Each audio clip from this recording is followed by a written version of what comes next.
Mas malaki ang problema sa China kaysa sa Chacha. Ito ang paniniwala ni Senador Risa Hontiveros kasunod ng inihain niyang Senate Resolution 923 upang paimbestigahan ang cyber attack sa iba't ibang ahensya ng gobyerno na na-trace ng Department of Information and Communications Technology o DICT sa China. Ayon kay Hontiveros, mas makabubuti muna kung itigil ang usapin ng Chacha at pagtulungang tutukan ang problema sa China. Dahil sa kanyang paniniwala ay pagsasayang lang ng oras ang pag-uusap sa Chacha. Sa tingin ng senador, habang nagkakagulo tayo sa Chacha ay sinasamantala naman ito ng China. Babala nito ay baka nakapag-install na ang China ng malware sa mga assets ng Philippine Coast Guard.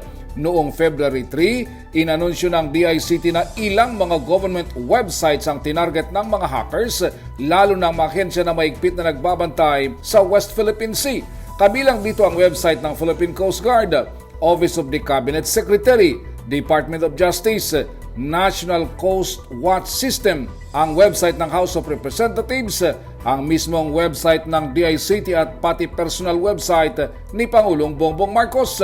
Muling nanawagan si Hontiveros na unahin na tugunan ang problema sa ekonomiya at China at isang tabi muna ang Chacha.